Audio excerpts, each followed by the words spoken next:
What's up, folks? What is up? Back in the mix here, baby. Back in that mix. Let me get some things set up. We'll get a thing or two set up as we get into this for sure. Salute to you, the boys in the building already. Early on here. Early on here with the boys. What's going on? 86 Boxing.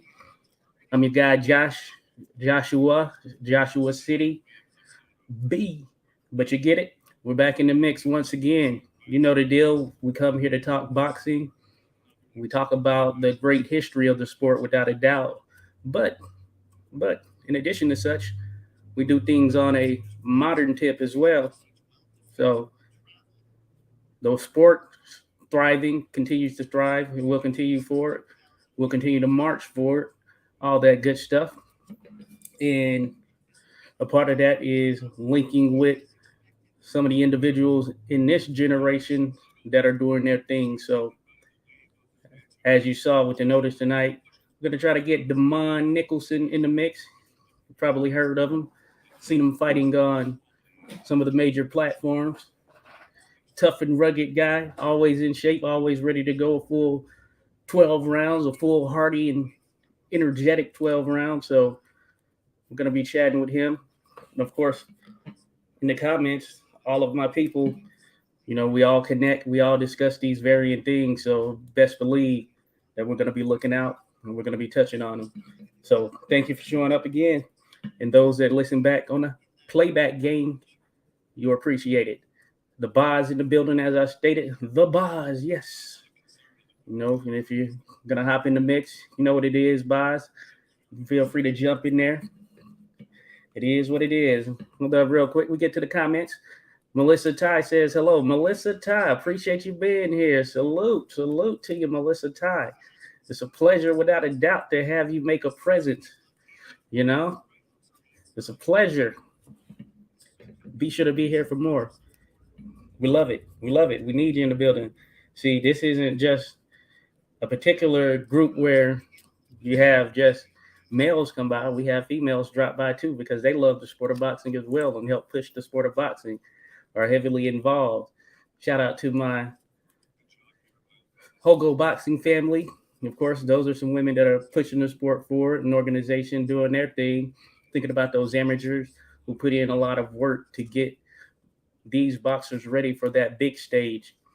And, being in DC, of course, there are a lot of great young amateurs who go on to be pretty solid or great pros, and we want to keep that moving forward. But it's about the grassroots level, all the people that come in and support in that regard. So Melissa Ty, appreciate you being here. I know you get around there in the boxing scene.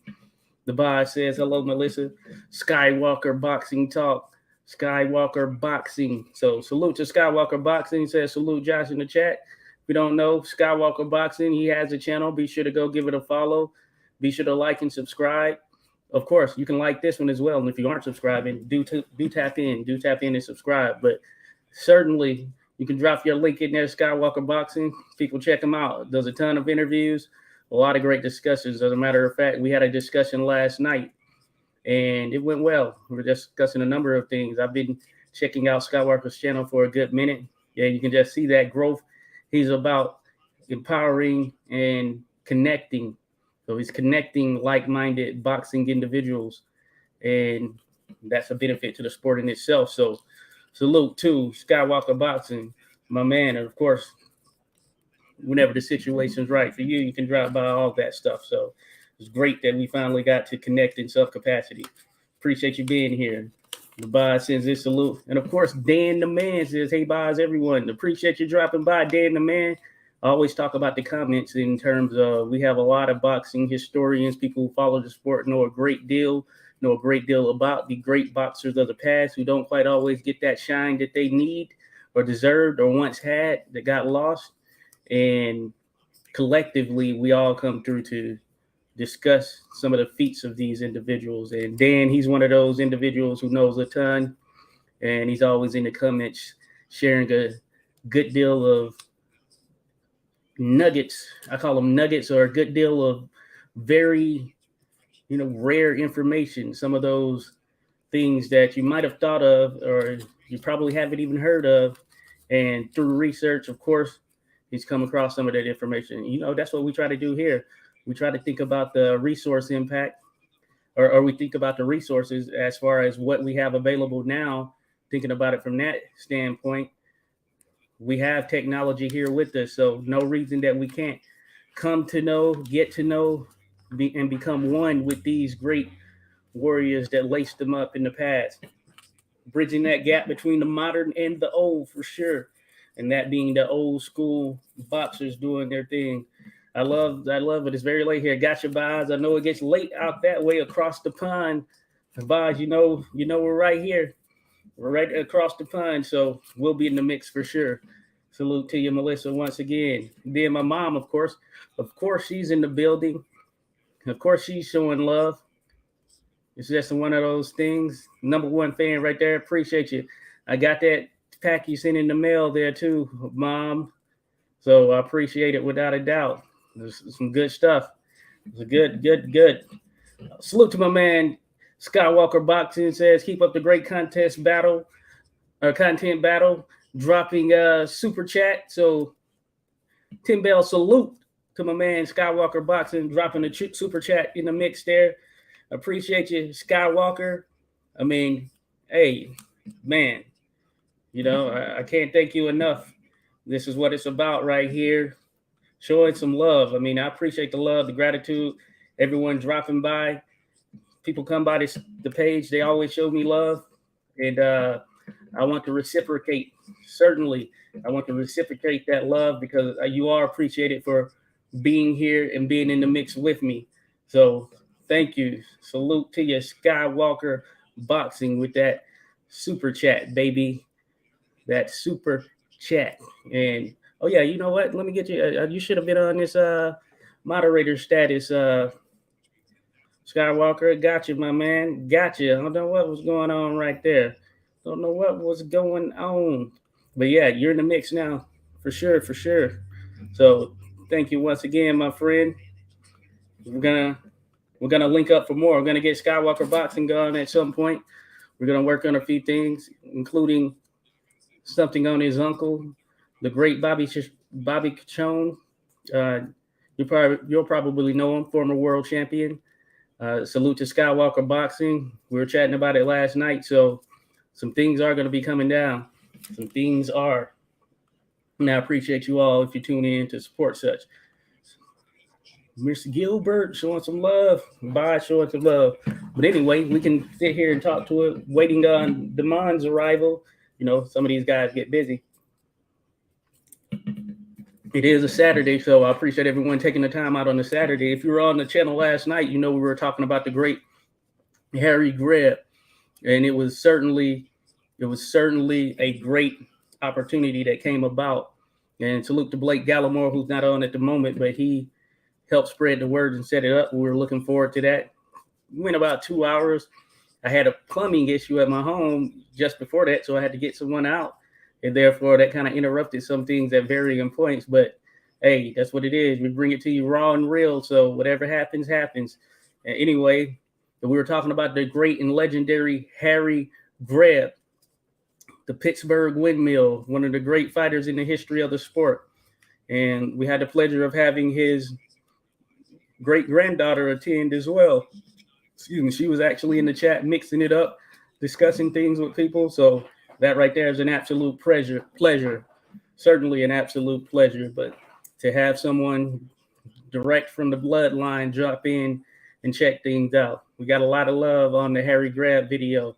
Just happened last night. That replay is out there. If you haven't seen it, be sure to go jump into it. The man Skywalker Boxing left for coming. Yeah, appreciate you, brother. Let me know when you start the video of him. I'll help you out. Without a doubt. Good to go. That's a good thing right there, Skywalker. Like I said, I'm definitely gonna be on the lookout. I'm gonna definitely let you know, because we are trying to make some things happen. Without a doubt, we are trying to make some things happen. The mind ETA about 2 minutes. We're gonna jump in there with him for sure. Let me hold up. I'm just sending a message. Oh, my message is acting funny. I'm sending a message. But yeah, Demond, he's on his way. ETA about 2 minutes.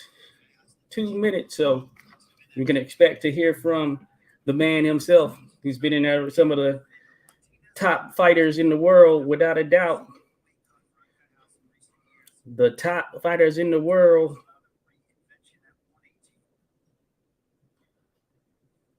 One sec. One second.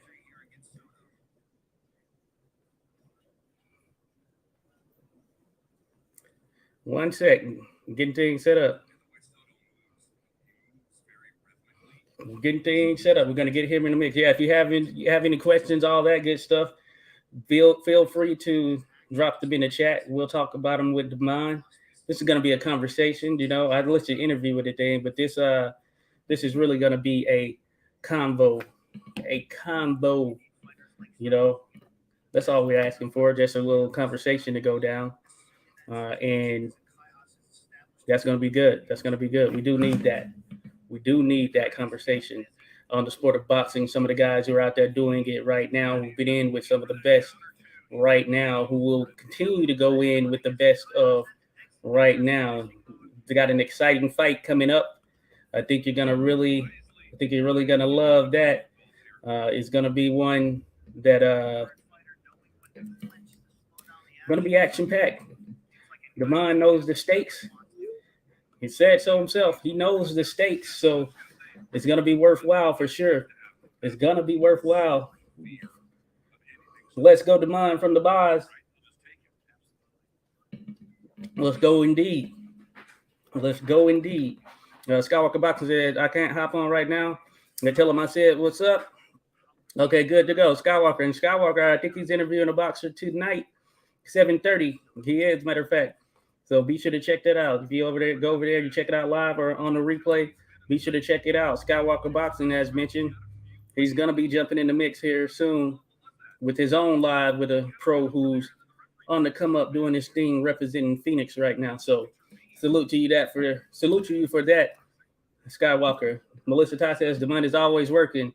I would love to hear more about how he got into coaching and who inspired him.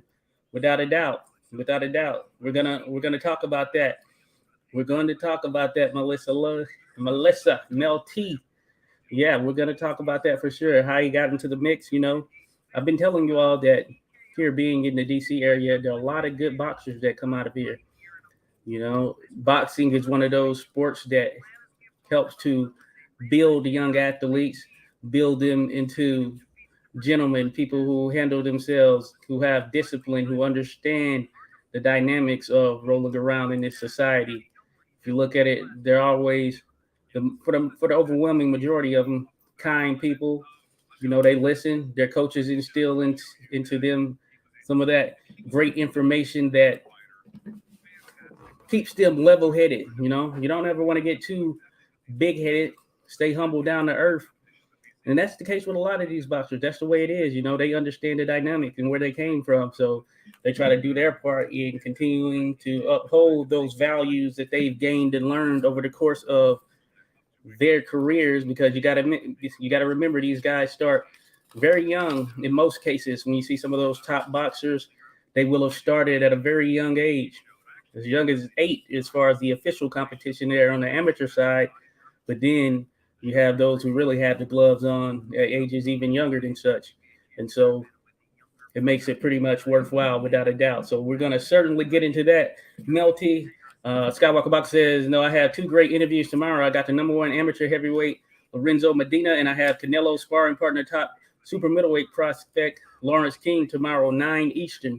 You hear that, folks? Tomorrow, 9 Eastern. Skywalker Boxing has Lorenzo Medina, who recently fought on, it was a card. I can't, we were looking at it last night, Skywalker. I can't forget the card. I can't remember if it was DAZN or Showtime or one of these other promotions. But he recently fought Dominican fighter, the Dominican heavyweight, putting in that work. It might have been Pro Box TV, actually. One of the two, but anyway, he just fought. So it'll be good. He looks to have the goods, can move very well for his size, and he could be a player. He could be a player in the near future. So you're certainly going to have to keep a lookout for him. And then, of course, Lawrence King, another super middleweight prospect. Just think about that. He's a sparring partner of Canelo. That tells you everything you need to know right there. One of the best in the world, period. So salute to that, Skywalker Boxing. I'm definitely going to try and drop by and check you all out. But certainly, everyone, give Skywalker a like, subscribe. We're going to try to have him in the mix without a doubt. So that's good stuff. Flag Boxing in the building. Salute to my man, Flag Boxing. One of the best as far as knowing his stuff on the history of the sport. You know, at the end of the day, this channel 86 Boxing, you think about it and what defines it, it's history. Boxing is history. So we try to talk about the sport of boxing, just the history of it, especially going way back, thinking about some of those guys and how they operated in the sport, some of the conditions they had to go through. You know, there's a luxury with some of the things that we're able to participate in right now. You know, that's a difference compared to some of the others and all of that stuff. So uh, it's a luxury without a doubt. But that being said, we're going to stay in the mix. So without further ado, of course, the man himself is here. The man himself is here. I got to let him in the stream, folks. I got to let him in there. My man, What's happening, my brother? what's going on? Demond, the best at it, Yes, Nicholson. sir. I can't complain, man. I apologize for coming on late, man. I got caught up with my children, my little brother, man, playing hide go seek in my No, gym. no, no. I apologize, man. No, no, no. Oh, you don't have to apologize for that, man. You see, they're Yeah, family man right there. yes, Family man. sir. That's how you do it, folks. You gotta come from strong values. As a matter of fact, salute, happy Father's Day, a little Man, I belated happy appreciate that. Father's Day, I without a appreciate doubt. that. Thank you I so know. much. You appreciate you showing an example, and of course, salute to your father. Your father, I see him at the boxing events all the time. Yes, sir. I'm sure he has a big inspiration because your father, without a doubt, that's a man right there. I see the Yeah. way he operates. That right there is a With man. without a doubt, bro. Good stuff. Good stuff. Yeah, But yeah, man. salute to him as well. So yeah, what's been going on for you, Demond, the best Man. at it? I know you've been doing Team Combat League, which is a Yeah, very yeah, man. unique team. But what's been good with you? Ain't too much, man. Just staying in shape, staying in the gym, staying ready. Part of the DC Destroyers for Team Combat League. Yeah. The Combat League has been going great.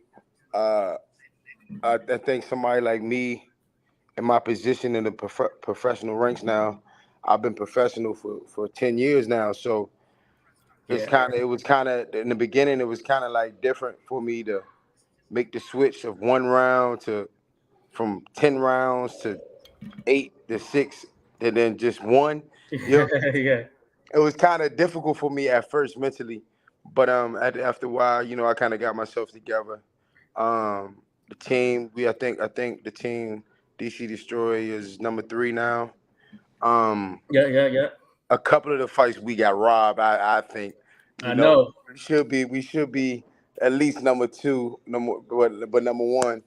But other than that, man, it's time to get back in the thick of things, man. I haven't said that in a long time. In the thick of things, but it's time to get back on that journey, man. The reason why I'm here in the first place, and that's to be one of the best boxers in the world, and you know, get my name in them history books. So I do have a date. I Okay. told you Okay. when I'm ready to announce it. You're gonna be one of the first places where I announce my date. But I do have a big fight coming up.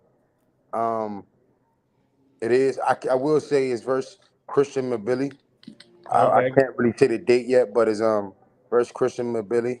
If you look it up, you could actually see it online. So it's really no big deal. But Yeah. yeah, Yeah. I'm Yeah. gonna be fighting Christian Mabili soon, very soon. So it's another big opportunity for me. Oh Um, yeah. an opportunity that I must seize, that I must take full advantage of, and just conquer. You know, I've been in training camp. Sure, I've been in training camp since March, but like training camp last week was my real first week of Okay. hard training and getting myself back in the groove. So I got enough. It's 8 weeks. It's 8 weeks today. Okay. And Okay. I'm just starting camp, making sure spend a little time with my kids before I really lock in 100% mentally, which I'm already in. But I just need that little father children time and time with my little brother and things like that. So but man, it's time. It's time, Josh. Okay. Yeah, without a doubt. Man, yeah, you're trying to build upon that legacy. I'm just trying to build a legacy. No, I feel you for sure. Right. And I know you've been in there with a lot of the top guys already. I mean, Hmm. you name it, Berlanga, Emmanuel Aline, Jesse Hart. I Yeah. mean, you can go on and on. And Demetrius yeah, you know how Andreas. the sport of boxing is. It's one of Yeah. those things. But the thing about you that separates you from a lot of these guys out here, because some people talk about, hey, I'll fight anyone and all that stuff, but then the fights don't ever get made. But I seen you. I know you Exactly. call them out, and I know that you're down to sign on the dotted line regardless of who it is. It don't. Yeah. It really don't matter. At the end of the day, man. At the end of the day, man, my like I always say, man, my drive to be one of the best in the world is really top tier, man. So you know, each fight that was an L was a major lesson. Oh yeah, It was a lesson learned to how to basically move mentally, yeah. physically, spiritually, outside of the ring, inside of the ring, and everything. So each L that I had, man, it was a major lesson. My last fight, I didn't think it would be any lessons made. I thought I would dominate the fight. Yeah, yeah. I got injured. Things Oh yeah. happen. Things happen. It's boxing. Anything can happen. But still, it was a major lesson for me. And this time around, I'm looking to go in there, of course, to win, and move up in the ranks, and we're gonna be having a totally different story come come August 26th. That's Sunday. You know what I mean? Okay, let's go. Let's go. That's what's up. Yeah, But no, yeah, you're yeah. right. Yeah, and I recall watching that last fight, and I know Hmm. you got hurt. I could tell you got hurt at some point in there with Demetrius Andre, Yeah, another one of the best in the world, and all yeah, that.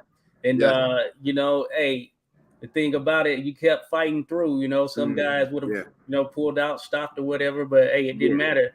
We Right. know you banged through there. As a matter of fact, I know you represent for those who have kidney issues. You Yeah, work your way through a situation like that and all. yeah, So that yeah. takes some of that mental fortitude right there. What was it Man, like going through that and kind of being where you are right now? it's crazy because like once or twice a year, I'm reminded about the trauma that I had to go through, man. Basically, I put myself through. A lot of times, in this life of ours, you could blame this person, that person, but once you get of a certain age, man, we all kind of know right from wrong and Yeah, yeah, yeah. how we're supposed to move and things like that. So a lot of the things that we go through, man, we put ourselves through. No Hmm. matter whether it was with somebody else or whatnot. We put ourselves through those things, man. And I put myself through some massive trauma. You know, Oh, yeah, yeah, um, yeah. I was looking in the mirror today at my scars from my kidney failure, but getting through that, man, al- allowed me to realize that it's nothing that I can't really really not too much that I can't get through. Oh, yeah, without a doubt. When it comes down to having grit, biting down and fighting and wanting to get something done or achieve a goal, it allowed me to know that, man, I will go beyond measures to get there. Yes, sir. Yes, sir. And now Mhm. you're an ambassador for such, because a lot of people are Yes, dealing with that type of yes, stuff. And being an yes. ambassador, as a matter of fact, I missed it. I wanted to come out. I think it Oh was yeah. Saturday or 2 Saturdays ago when they had the community day. And what was that Oh like having yeah, a man. community day? You representing the city, showing love, all that good stuff. That joy was fun, man. We played kickball, man. I had a Okay. ball. I had a ball. I had a All right. ball. All right, good stuff. So you're representing out there in the community. So I love it. Yes, I man. love it. Hmm. That's something, giving back. As a matter of fact, Hmm. Melissa my girl Melissa, Melissa, a girlfriend. But anyway, she said Demond is always working. I would love to hear more about how you got into coaching and you inspired him. Because I be saying, I always see you in the corner, you and your dad. Oh yeah, So you're not just out there boxing yourself. You're working on your man. career. You helping giving nuggets to some of these young fighters. Yeah, man. Me, my dad, my brother Lex, my coach Anthony. We got a few coaches in my gym that I grew up with through the years. Man, boxing is just, it's just a part of me, man. I think it was kind of like destined for me to just be who I am. I've been in the gym since I was 6 years old. Fell in love with it when I first went in for real. But when I was about 7, I knew exactly what and who I wanted to be. So man, it's like, me being coaching and showing the kids now, it's like something that's just, it's just who I am. I can't. It's something I really. Anytime I go in the gym, God forbid, like even if I was to stop, even when I do stop boxing, I have to go to the boxing gym. Oh yeah. And I can't just go in the boxing gym, see a kid not doing something right, or see a kid just in the gym just laying around. I can't watch that. So it's like I gotta start coaching. I have to help these and guide these kids. And once you realize the inspiration that you bring upon one of the children that's in the gym, it makes you want to do it even more, man. Like sometimes, when I'm in training camp, I might go to the gym, man, and I'll be tired, excuse my language, tired as hell. But one of the kids will come up and ask me to show them something.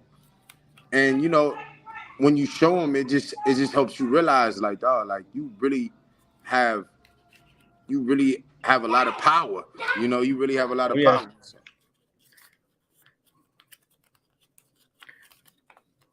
My bad, man. No, it's all good. My bad, but you really realize the power you have on the youth. On the youth, and it be grown men actually, man. It be grown men coming in the gym or ask you to show them something, man, and you show them, and man, they be smiling from ear to ear. Oh yeah, that alone, man, is powerful. No, it's no doubt. I shared, although I've shared it before, just in talking about boxing, talking on the podcast and all that stuff. That because I officiate, of course, that. Right. And starting out, when I was learning the trade, used to come to the Headbangers gym all the time. And of course, shout out to Barry Hunter, Bug, Jamie, working there with Jamie. And I know that, and from being in there working it out, because usually it's the amateurs there at night. You don't see the pros that often, but I remember seeing you there with the amateurs working. Yep. Because the pros would go there in the morning and get their stuff done, and then they go on. But you would be there sharing knowledge, sparring, and working with the cats, working with the young kids and all that stuff at that particular time as well. So you've been about that for a minute. For exactly, man. It's, man, shoot, you're right, because that was almost like 8-9 years ago. It's been that long. I know, it's crazy. It's crazy. Flies, bro. Man, I say that all the time. Time be flying. Time, man. Man. I remember when you first started. Oh yeah. It's crazy. Didn't really know what I was doing up and down. I was just trying to work out some stuff. Man, listen, man. Congratulations to you, man. One thing I know you probably realize, but watching these youngins come up in the ranks, it's a beautiful thing. You got kids, youngins like Jamal Harvey, Benjamin Johnson, Jordan Roach. You know what I mean? They were kids back then. Yeah. They're mid now. They about to be professional the next year too. Yeah. You know what I'm saying? It's crazy seeing like she and Scooter. Scooter. There, you know what I mean? They professional now. Last time I saw him, he shot up there like crazy. Quincy. You know what I mean? Like it's crazy, man. Like, bro, they were Quincy, bro. Quincy was 10 years old. You know what I'm saying? He was 10 years old. Man, you ain't that old. You ain't that old. 10 years old. Hold up now. That's crazy, man. It's crazy, man. Now he's 20 years old now. Wow, yeah, that's crazy. 20. Yeah, I've been seeing him on the comeback league, team comeback league. He's gonna get the MVP of the entire league. Yeah, I remember I was saying in the comments, like, man, he hadn't even really turned pro. You know what I'm saying? And he got there doing his thing. Bruh, bruh, that kid is something seriously special, man. Like, Yes, sir. man, Quincy Williams, man. I'm sorry to get off topic of whatever we were talking about, but you just brought back, when I was watching him fight in the combat league, just watching him train. Been watching him since he was a kid, since he first started, and I always was like, Yeah. Walt, man, he got some solid youngins. Yes, But it's sir. like to see him now, man, like everything he does is just naturally. He just naturally picks up on things. He know how to make adjustments in the ring and stuff like that. A young kid at 19 to make the adjustments that he's making in the ring in Right. 3 minutes. One round. I'm talking about, okay, you stop boxing. He got about a good 30 seconds to a minute to make an adjustment to however his opponent is doing. And he's making it like that and then dominating. Yeah. Dominating. Like, this is grown men. So like I don't think a lot of people don't really understand the importance in that. You know what I'm saying? But like I said, he has one round, figure a man out, make an adjustment, and then dominate. This is what he's doing. Yeah. Like bro, like That's some big time stuff right there.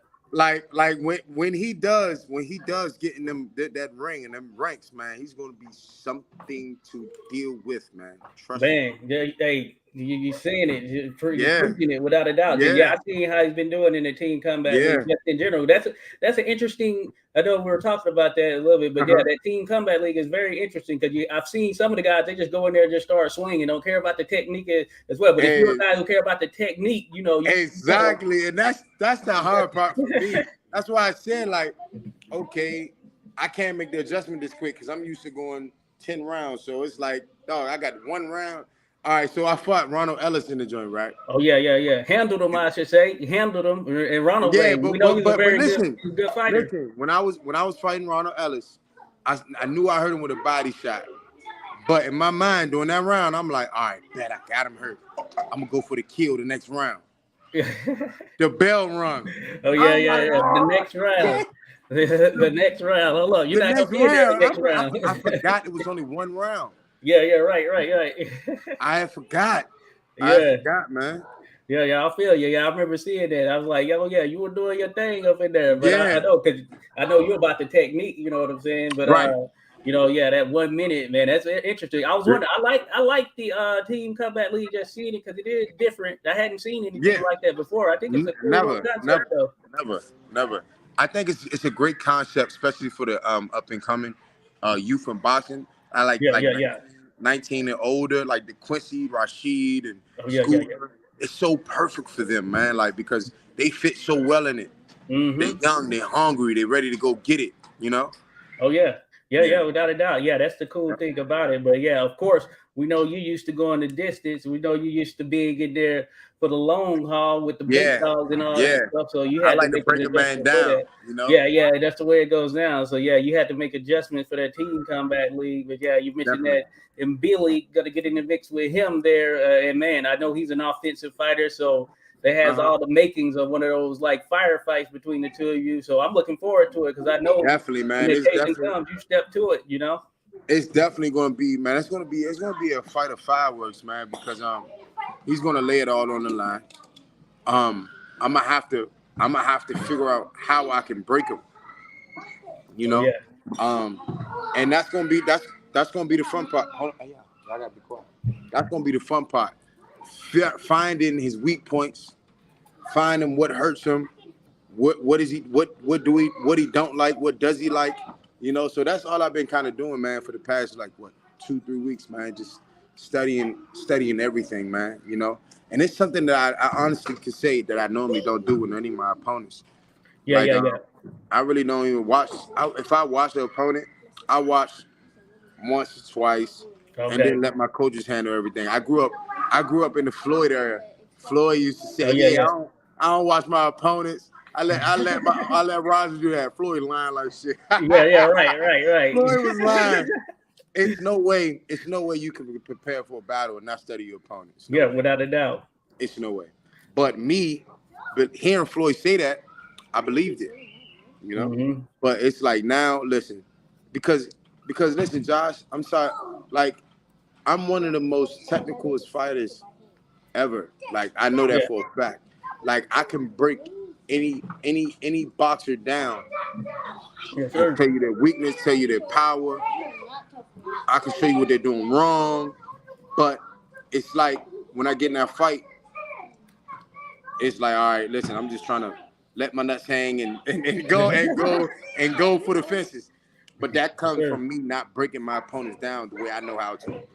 You know? Okay, yeah. No, I got you. And that's a big thing, and that's back in the day, of course, when they did, because we talk about history a lot on this channel. Certainly, back in the day, they didn't have film because technology didn't allow for it. Exactly. They didn't have but yeah, certainly you gotta especially in this day and age with phones and everything. There's so much information and content out there. So I mean, you're gonna run across it. You're gonna run across an opponent or whatever, and it's good to kind of get familiarized because you're right. Yep. Boxing does have this huge mental part. Now you're always in tip-top shape when you're in there, without a doubt. Exactly. You're making 160, all that stuff, and I'm like, dude, you don't have any fat to lose. Like, are you moving up? So when you move up, I'm like, okay, because you're always in tip-top shape. But that mental game, that's a big piece of it as well, especially when you're there on the big stage. You know what I'm saying? That's the biggest part of it, man. Honestly, because once you got the skill, once you have everything that there is to be one of the best, and you're one of the best, the rest is the mental part. Mm-hmm. Are you gonna go out there and show your skills? Are you gonna go get the job done? You're better than him. Are you gonna show that you're better than them though? You know what I'm saying? Yeah, yes sir. Yeah, definitely understand that dynamic without a doubt. I understand that. I know the kids over there having a good time, Yeah, man. But Cheto, man. But I'm sorry. I just, but that's the boxing is. They used to say, boxing is 90% mental, 10% physical. I didn't really understand that back then because back then, man, I was working so hard that like the physical mental part was all a part of my regimen. Right. So the mental part, I didn't really understand what they meant because I worked so hard that nothing was mental to me no more. You know what I mean? The mental part was gone. So but now that I understand how to train the body, how the body works, I understand when they say, it's 90% mental and 10% physical. I understand it now. But back then, man, I used to work so hard, man. I didn't know what they meant. Just going hard. Knowing even if you got a hard fight, just going hard. Hard. We see how that does, and sometimes you can. When they use the term, sometimes they say overtrain. It's just you put in so much work, and then by the time you get there in the fight, man, it's just like you lost in the gym so much to get there. You know what I'm saying? Yeah. It's one of those crazy things. So salute to my man Skywalker Boxing in the building. I know you were on Skywalker show. That's my man. Said Demond versus Plant next. Let's get it. Let's get it. Demond versus Plant. Caleb Plant. Let's make it happen. Man, I heard Caleb supposed to be fighting Boo Boo, man. I like to get the winner. I like to get the one. That's what's going around. I don't know. True. That's a good fight. Yeah. Right, I like to get the winner of that, or whoever Benavidez is fighting next, the winner of that. Oh yeah. Speaking of that, my man Rodolfo Rivera Jr. in the building. He had asked me before we came on. He was asking me, "What do you think of Benavidez versus Canelo?" That's the fight, of course, we want to see, but we know that it might take a little time. But what do you think about that, Benavidez Canelo? Honestly, I think it'd be a good fight. I think, honestly, in my opinion, I think Canelo could beat Benavidez. I honestly do think that, but I think the reason why Canelo doesn't want to fight him, I don't know why he doesn't want to fight Benavidez. I don't know. I don't know because he will get more views with Charlo, but he signed a 3-fight deal with PVC, so yes, sir. It's not like he ducking Benavidez. Yeah, right. 3 fights. You gotta fight him. Yeah, right. You know, so so I don't know, man, but I like that fight though. Honestly, I would rather see Canelo fight Charlo right now. Anyway. Well, and that's the one that's gonna happen. Skywalker even put that in there. So, what do you think about that? Now, as a boxer yourself, Charlo, he's been out for like over 2 years. Now, what do you think about that? Like, if you were out over 2 years, what do you think that experience is for him coming in and fighting Canelo after being out for 2 years, or is that time off like a benefit for someone like yourself? You think? I'm sorry, brother. I'm sorry. Can you hear me? Yeah, I can hear you. Call grandma and tell her I'm on the phone, please. I'm sorry, brother, but I think, that's a good question, man. 2 years is a long layoff. Yeah. 2 years it is a long layoff, but at the same time, I feel as though we've been in the ring for so long, and I'm pretty sure he's been training. He should be fine. And he has the natural abilities to beat Canelo. He got the height, he got the length. He's really bigger than Canelo if you want to be technical. He is. Yeah, he's pretty solid up in there without a doubt. If you want to be technical, he's really bigger than Canelo. So, man, I think he has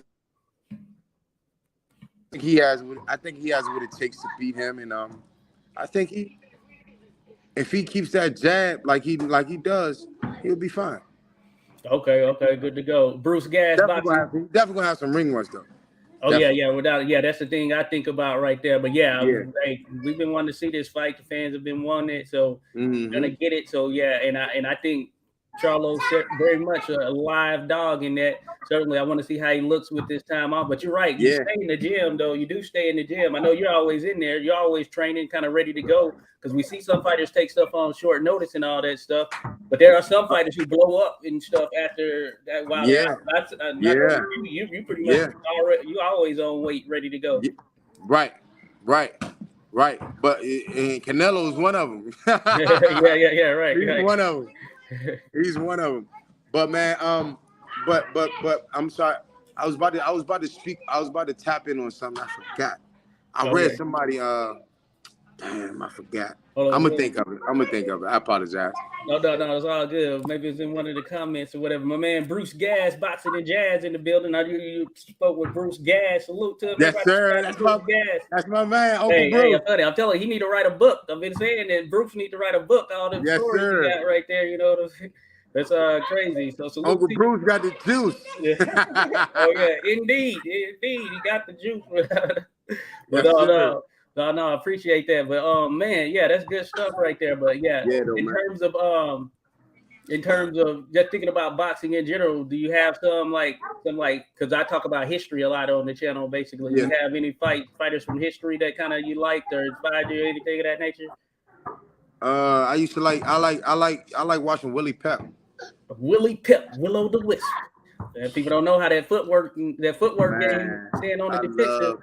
I love studying Willie Pep, man. Like his defense, footwork is like you really can't compare to in today's time.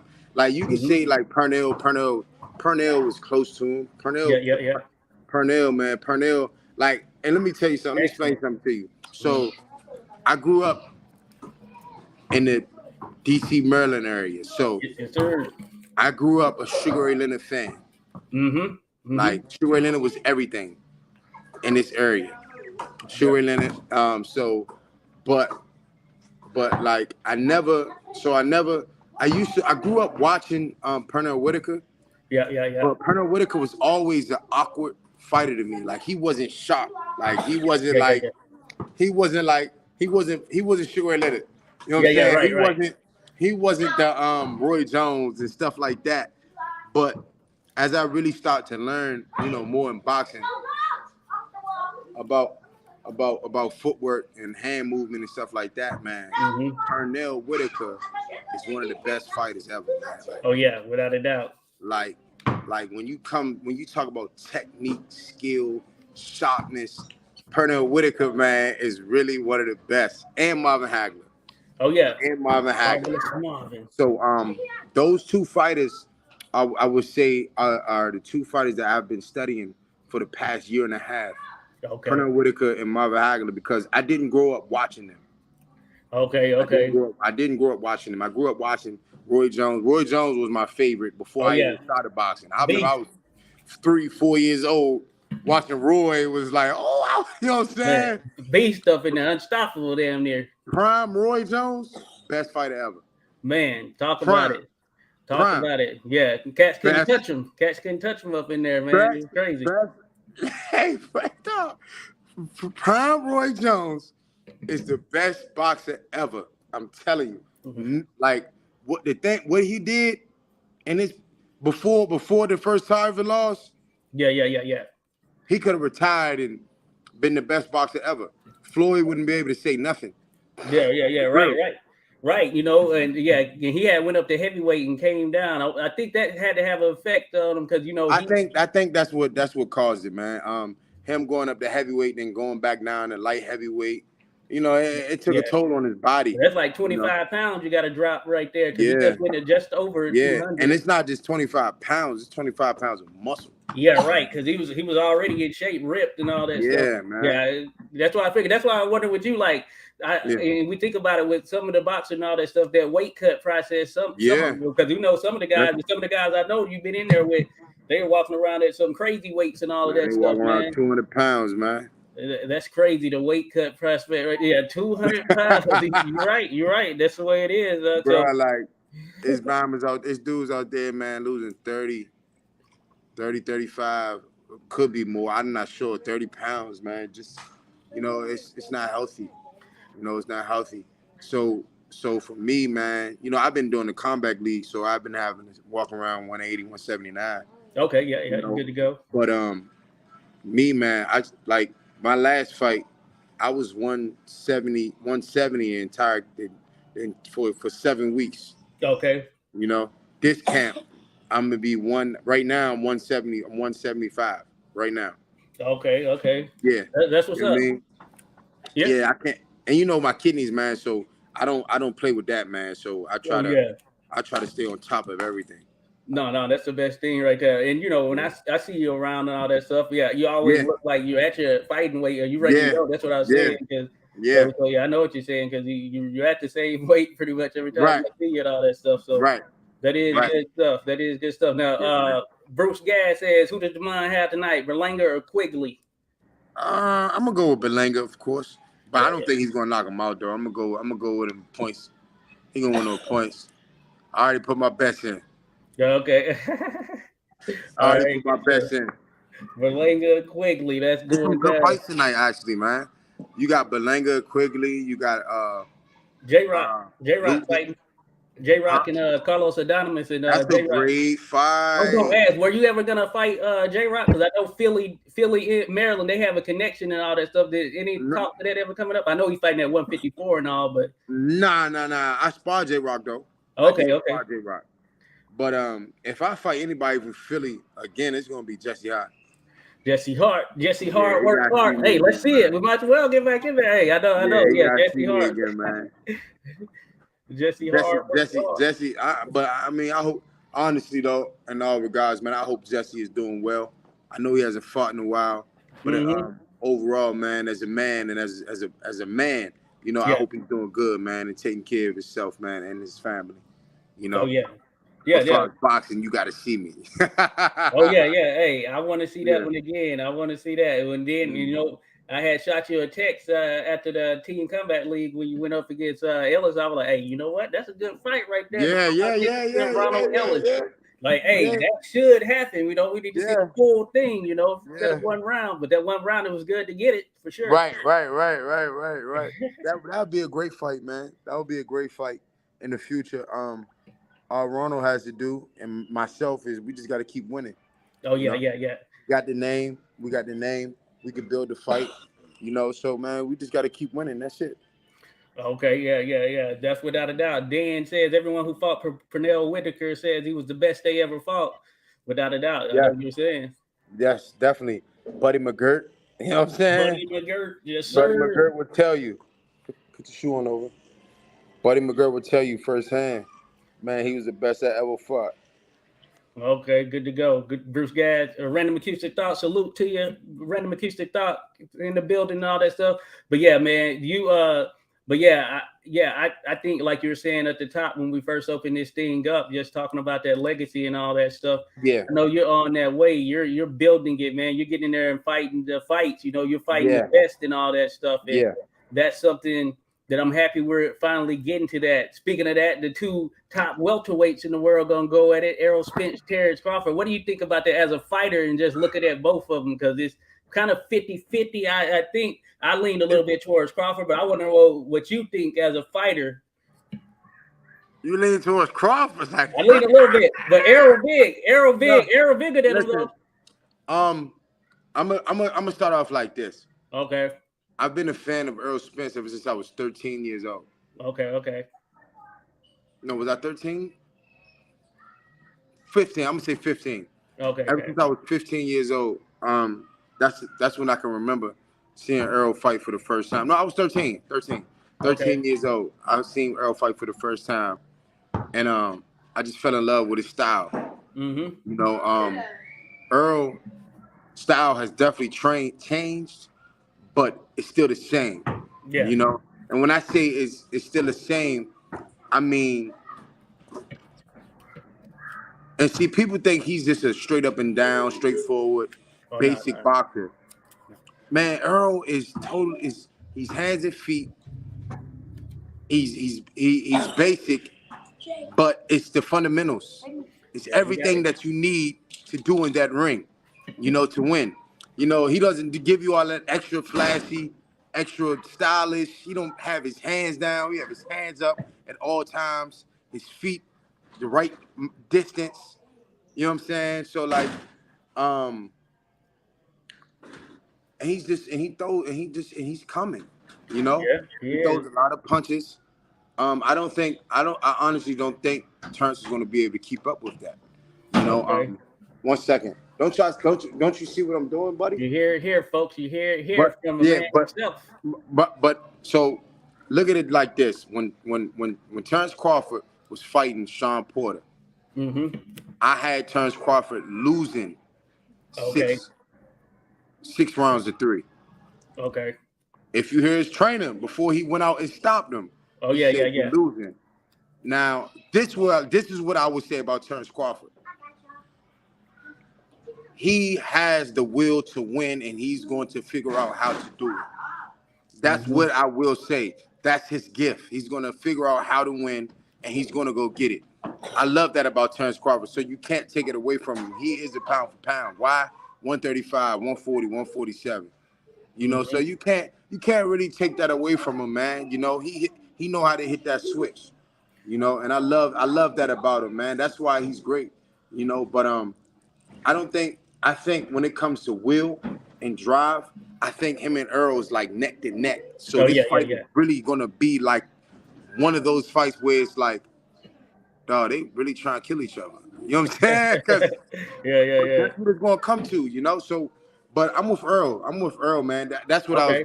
trying to say in the beginning. But Earl has been my favorite boxer since I was 15. We were amateurs. Okay. Okay. He was Wow. my Wow. favorite boxer then, and still Okay. today, man. He doesn't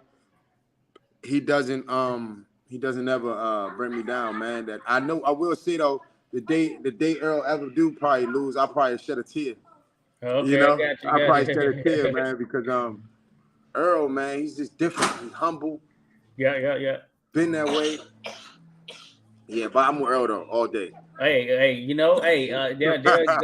I think this is one of those. It's one of those historic things. You're gonna have people Yeah, on both sides definitely, just going, okay, I'm with Terrence, I'm with Earl. But you're right about Earl. definitely. I looked at the way he handled Ugas, man. He broke him down. That was like his best performance ever, as And, far as I'm concerned. and another thing, he had the will to win because he had to. It's like after that sixth round, Ugas he said he thought his Yeah, tooth fell out. yeah, right. He went and got him. He was like, all right, it's time for you to go. He went in Hmm. different mode. So man, both of them, man, they dogs, they killers. They the two best fighters in the world, and I can't wait to see it, man. All right, good stuff. Hey, that's good hearing it from you Yeah, directly. You've been in there mixing it up. Yeah. So that's good to hear your thoughts right there. That's gonna be a good one. I'm looking forward to it too. Yes, I sir. think it's a good thing. Certainly looking forward to the Mbili one. Now, Uh-huh. so 168. How as far as 168, you feel comfortable? You're gonna continue to compete at 168 for the time Uh, being? Or you have you thought about even light heavyweight? I did. I actually was gonna move up to one. I actually was gonna move up to 175. I talked about it with my dad. I was like, man, might as well, because I look at it like this, honestly. It's not hard to win a belt. It's not gonna be as hard to win a belt at 175 because if you think Yeah, about it, it's just like Beterbiev is fighting Caleb Smith. Who yeah, has right, Caleb right. Smith fought? Yeah, right. Yeah. You know what I'm saying? You Yeah, know yeah, what I'm yeah. saying? So No, like, I feel you. you got Beterbiev and you got Bivol and a few. You got. I mean, don't get me wrong. You got some guys at 175. But it's not as many as 178, 168. Yeah, So yeah, I yeah, was like, right. man, why not move up real quick, get a belt up there? Yeah. Like I said, bro, my only goal is to become world champion. I don't care if it's heavyweight. You know? Hey, the dedication right there. Yeah, Yeah, there is kind of a little log jam at 168 because yeah, 168 it's got a lot of talent yeah. right now. But Uh, at 168, you got a better legacy. yeah, Yeah, yeah, without a doubt. Because yeah, hmm 175, yeah, it is kind of better BF Bivol. We want to see that fight, so hopefully it happens. That clears the air on some things, and then hopefully, hey, man. that's a wide open chance right there Yeah, as far as yeah. that. And then at 154, we want to see Jamel Charlo versus Tim Zoo. Did you see Tim Zoo the other week or something like that? He punished dude. He punished one round. Carlos Ocampo is He what his name. punished. What do you He think about punished. Zoo Hey, and Charlo? Who fought Ann Campos? Arrow did. He was Earl the did, first one right? to beat him, Okay, right? that's Yeah, right. yeah. That's I right. think it was like first round chopping. Yeah, Arrow was going to the body and going work. to the body. I think Earl had a little funny looking fade. Oh yeah, they call that the shag. I'm used to that. I'm from down south. You know what I'm saying? They Oh got that yeah, where you from? I didn't know that. shag. Yeah. I'm from Arkansas, but we had a Texas influence too. That's that shag right there. What they Oh call yeah, it. you grew up on Yeah. Jermaine Taylor. Oh yeah, Jermaine Taylor. Yeah. Representing for Yeah. Jermaine doing his thing. But I got one of those haircuts one time myself, the shag. We call it the booty. We call it the booty as well. Hey, when people see it, they just wonder like, what is going on right there? But I tried it once, it didn't quite work out. But Yeah. hey, Not I up was getting here. clown. Not up here. No. But yeah, you see that down south, got the booty Yeah. for it. Yeah, that man. But man, listen, man. I'm not holding you. I'm not holding you up, am I?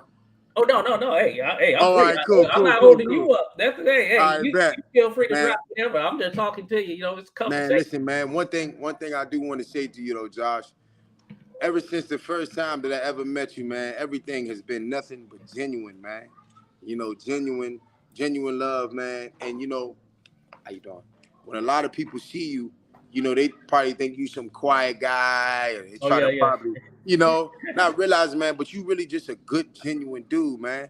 And I appreciate that because, you know, I know if I see it, you got the kids and the Oh yeah. amateurs and the ranks coming up, they see it too. So no matter how long you're here, they're always gonna respect you and show love to you. That's Oh yeah. just like I'm gonna give you a perfect example. Mr. Brent Boval, Brent, Mr. Brent Bovel. smooth riff. Listen, I've known him ever since I started boxing. He was Oh yeah. he Yeah. was just beginning. I think he had just started when I started about about 20. He been roughing about 24 years. I Yeah, won yeah, one yeah. So yeah, somewhere around there. about Yeah. that. So, but like, man, hey, he's done so much since I first met him. But the way he is now, he's been from day one. Yeah, You know, right. Yeah. man. When I was in the hospital, man, my kidneys failed. Man, he came to see me, man. Like Oh dang, when I appreciate tell it you, too. Man, that's man, love. like me and Mr. Brent got a special kind of relationship, man. Like man, and I'm saying that to you because you remind me a lot of him. You know what I mean? Oh yeah, That's why appreciate I'm saying that. it. Like y'all energies are the same, man. Nothing but genuine love, man. I appreciate that, man, for real. Because like I said, the kids, man, they see that. They Oh see yeah, that. yeah. No, you know what, man? Appreciate that. I really do. The feelings mutual. And I was saying before you came on the show, I was saying yeah, ever since I ran into you or whatever, you've been humble, you know. Yeah, Some people they could get big headed and all that stuff, but I was yeah, like, hey, Demond, dog, this dude, humble dude right here. I yes, just seen sir. it from day one, you know, and Yep, I've seen you up there sharing your knowledge and feedback and all that stuff with the young fighters as we were talking yeah, about a little bit earlier. So I yeah, appreciate hearing that coming from you. But hey, yeah, same thing with you. I was like, you know what? yeah, I rock with Demond. I rock with Demond for yeah, sure.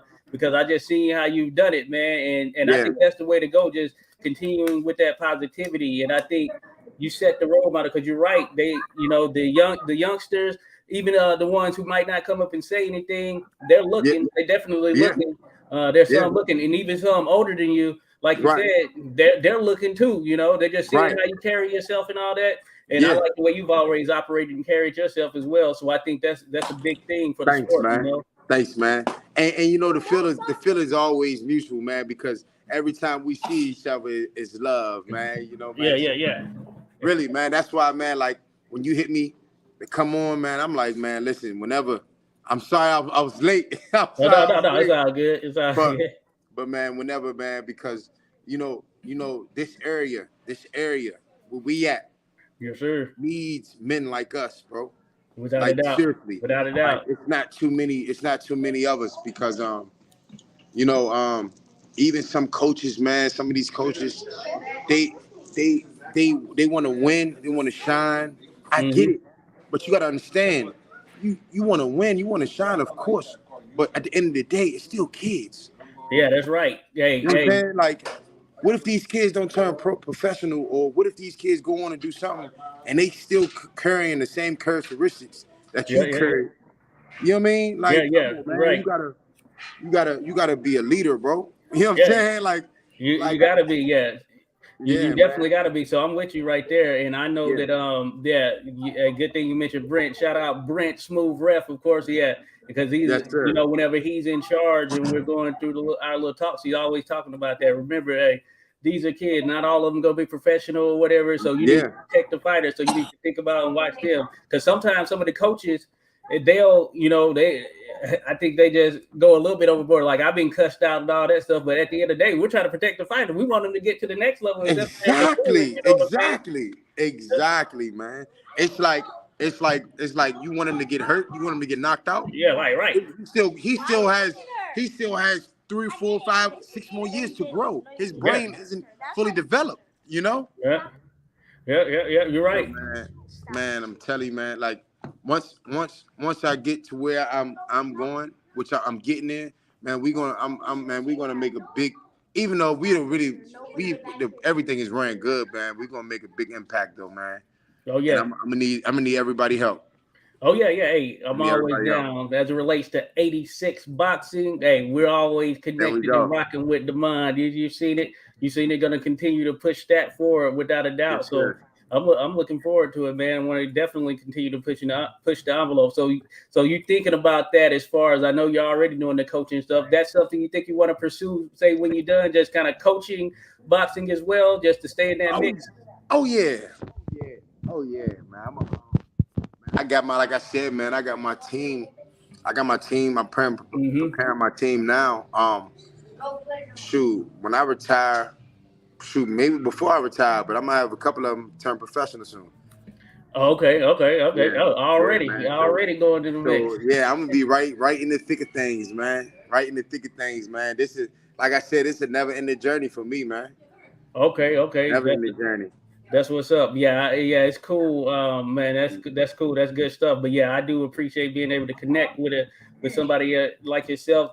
The first man to headline Maryland Live, the first boxing event that ever went Ah, down there. You know what I'm damn, saying? you right. You Those you right. the first one to That's headline that, history. yeah. And now they got it going on the regular. You know, I want them to compete. Well, I tell people that like, hey, as far as local stuff, there's always some local boxing shows go on. I tell them Rosecroft Raceway, hey, that's like the spot right there. You got to go. Right. Yeah, I tell people if you want to see a show, you got to go to. You got to start at the local spots. You got to start at Rosecroft. You know about Yeah. Rosecroft, of course. Exactly. You know what I'm saying? So you got to start Exactly. there, but that's when you really get to see it. The people, it's like a family. I think it's a small world because I run into some people who are from the area. I ran into Danny Green, who was the uh, who was did I get it right? Danny Green. He's Jesse Hart's rap. He does the raps and cut. Danny. Oh, I know you're talking about. I know you're talking about. Yeah, yeah, yeah. Raps and cuts. You know, I ran Yeah. into him at the airport once, and I was chatting it up with him. And he was talking about yeah, he knew Marshall Cunningham and all that stuff. So Yep. we're Yep. friends on Facebook Yep. and all that stuff. So it's a small world, man. So Small world, you man. run into people all the time. The boxing world is small, man. Like, if anybody from any other state, if they know somebody that box, if they some good, I'ma know them. You know what I'm saying? Yeah, like, yeah. no Right, matter right, where yeah. they're from. Yeah. Without a doubt. Oh yeah. Speaking of that, this is just one I want to ask. I want to get your thoughts as far as like what's going on in 135, 140 in terms of Devin Haney, undisputed right there at 135. What do you think in terms of him fighting Shakur Stevenson or Tank? What do you think about Tank? I think is one they want to say, but he's also talking about going up to 140 and then fighting somebody up there. I don't know. What do you think? I don't know, man. He got the way. Oh, honestly, like my opinion, if he feel as though he can't make 135, move up. You know, Yeah. I understand that. You know, I understand the struggle of trying to cut weight and trying to hold a certain weight, and you really can't do it. And but I mean, I'm not sure though. So like, I just seen the recent videos and pictures. Devin looked like he weighed about 160 right now. You know what I mean? So Yeah. He looked pretty big at 135 without a doubt. yeah, so man, like he might have to go up to 140. You never know, man. You never know what's going on behind closed doors, what he eating and nothing like that. So he might gotta go to 140, man. But I know regardless, like whether he go to 140, 130, 135, you know, he's gonna have some tough fights. You know, Yeah. I Without wouldn't a doubt. mind seeing him fight Regis. I wouldn't mind seeing Oh that. yeah, I want to see that too. I want And to see yet that. he asked if I know Keith Holmes. I know. Yes, sir. Oh I yeah, used yeah, to oh yeah. When I was a kid, I trained in the gym with Keith Holmes. Yes, sir. Okay, Keith Holmes, yeah, legend out the area right there. Yeah, he Yes, shows sir. up to some of the events here and there as well. He taught me a lot, man. Okay, see, that's good. I tell people, yeah, hey, there's a lot of boxers out of this area who went on to do a lot of great things in the sport or whatever. Yeah, So, yes, you sir. know, I feel blessed just being in the area is where I ended up and being able to connect and all that stuff. And we do Yeah, have man. shows that go down. So I'm Yeah. always trying to be out there, be in the ring, and even just checking them out when I can, just because of Mhm. such. Because and I think that's why I appreciate people like yourself who are giving back to the youth. Because sometimes I've seen like there are so many other sports out there right now. In boxing, you know, you might have some kids that jump into the mix and then they might get the calling to go to another sport. Boxing, we just need to keep it fresh, keep it going, keep instilling that type of discipline and that stuff in them. Because I think with a Exactly. lot of the kids, some of them need it, and we know how the streets can call. And I appreciate the fact that hey, you always stay level headed. You always like when I'm around, I don't Yeah. even think about the mom because you got your track on what you're trying to do, you know. And I know it's Right. tough for a lot of these youngsters to do that. You know what I'm Yeah, saying? man. It is, man. It's not hard. It's not hard to get off track at all. It's actually Yeah. easier to get off track than to stay on track. Right. For real. Like, man, listen, trust me, man. Thank God, man. I thank God, you know, I've been professional for 10 years. So, and it's like anything that these kids are trying to do or what they want to become, I've been in their shoes, whether it's bad or good, you know, so I can relate to whatever, you know what I mean? Literally whatever. Right. You know, so man, it's a blessing, man. Yeah, okay, cool. Yeah, 10 years as a pro, man. That's crazy. Hey, you're a vet now, you know what I'm Yeah, saying? man, You're I'm a a vet. vet. I'm a real What's vet. that Yeah. experience like going into the fight for you now in terms of like leading up to it? You know, you get there, of course, you have fight week and then fight day. Some people are calm back there, some people chilling, listening to music. What's your feeling when you get ready to get in there? It's crazy because you know, I would say Boo Boo was probably my biggest opponent, you know, Okay, yeah. far as accolade wise. Yeah. Real professional, real champion. Mm-hmm. And when I got in the ring, you know, I thought I was gonna be like, okay, it's something different. Yeah. And I was like, all right, yeah, it's time to clock in. You know, it was like Yeah. a regular day. That's when I realized like I'm really, yeah. You I'm had a really knockdown that running ref that. missed. That was a critical point. That ref missed the knockdown that you had on Andre. Yeah, he did. That Now was a you're a critical point. referee, so do you think that was a knockdown? It was a knockdown. It was a knockdown. I do think it was a Okay. knockdown. He just missed it, and Right. you know, because you're in there, of course, you know it's Right. fast when you're in there, and with the eyesight. That's why I don't mind them using replays. I think they should need that more because you Right. should have been credited for that.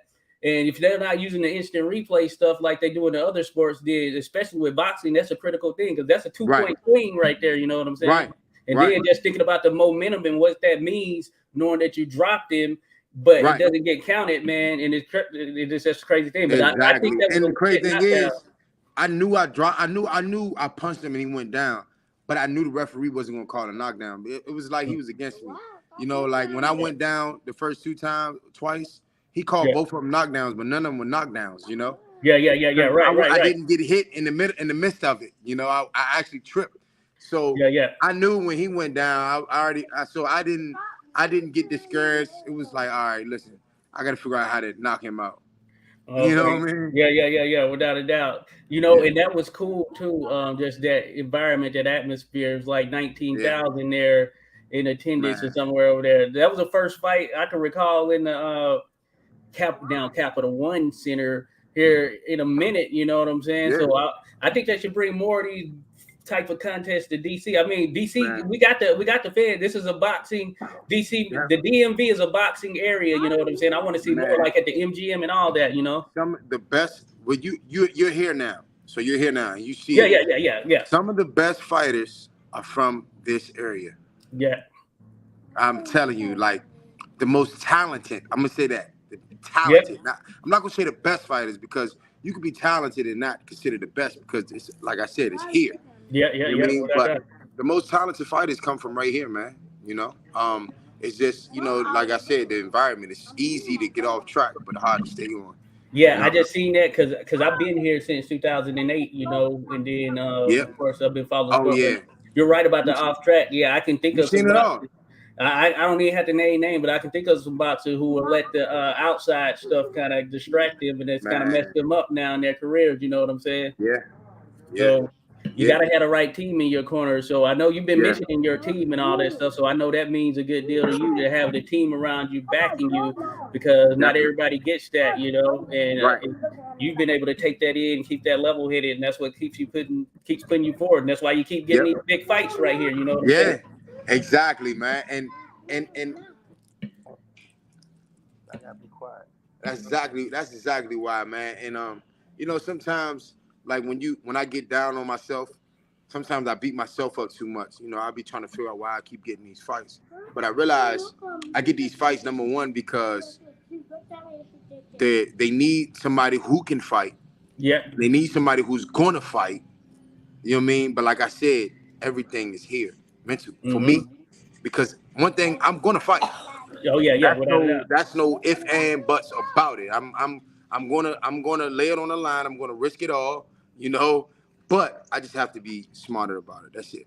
Yeah, without a doubt. And hey, I always say, especially in studying the history and all that stuff, because I dive deep into it, and I always say all wins and losses are not created equal. If you fight long enough against the best competition, you're gonna lose. I don't care who you are. If you're fighting the best competition as you go through, because there's a way. Like I'm sure if you wanted to have a zero, you can work your way around the system to make sure that you have a zero there at all times. You know how it goes. We got boxers in this area. They might have some zeros and all that stuff, but exactly the system without a doubt. Exactly, and I'm gonna leave you with this.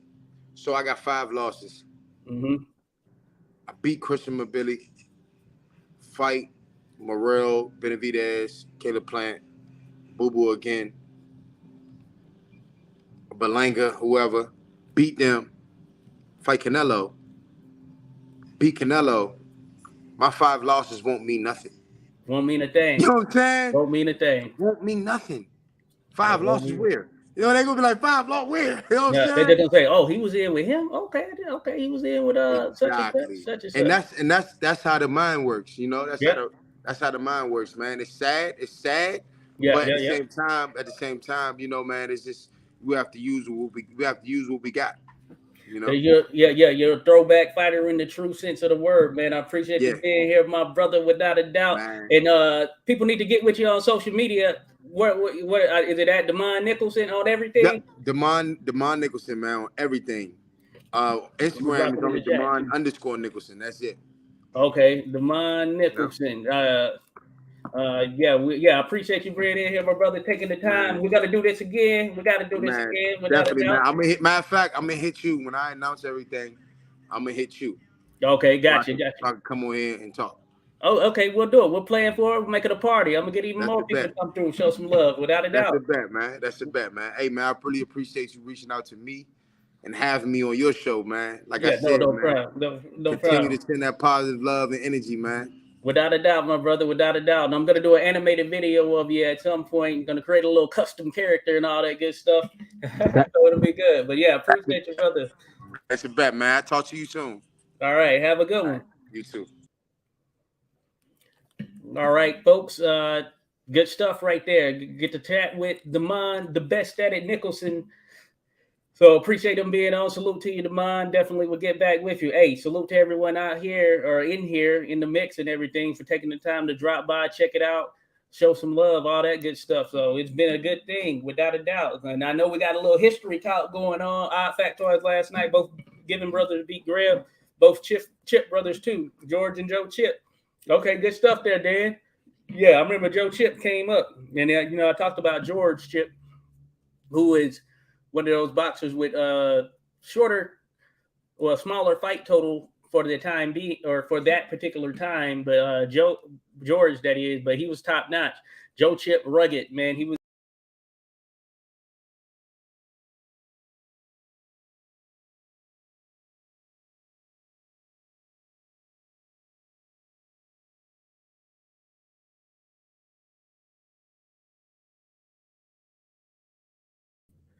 All right, I did it again. I told you, if you've been in here, you know I hit this button every time to kick myself out of the screen or out of stream guard. I'm back in the mix.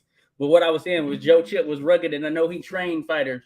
Dan John Dundee was a great welterweight champion. His brother Vince was a great middleweight champion. Oh, Vince Dundee. I didn't know he had a brother, without a doubt there. Melissa Ty says facts. Great interview. Bruce Gas, Boxing and Jazz. Hey, appreciate you, Bruce. Appreciate you 100%. Appreciate you being in here, Bruce. Got to come check you out. But man, we're gonna connect. I want to get into the mix with you. Get you on here. We'll have some discussions, all that good stuff. So you appreciate it. By such a sympathetic guy, great to watch and listen to him. Indeed, yeah, Demond, great guy right there. We need boxers like that, showing love, willing to fight whoever, willing to step up, take it. He'll do it on short notice, all that stuff. It's throwback. Like at the end of the day, you got to do what you got to do. You know what I'm saying? Jack Dempsey's birthday today.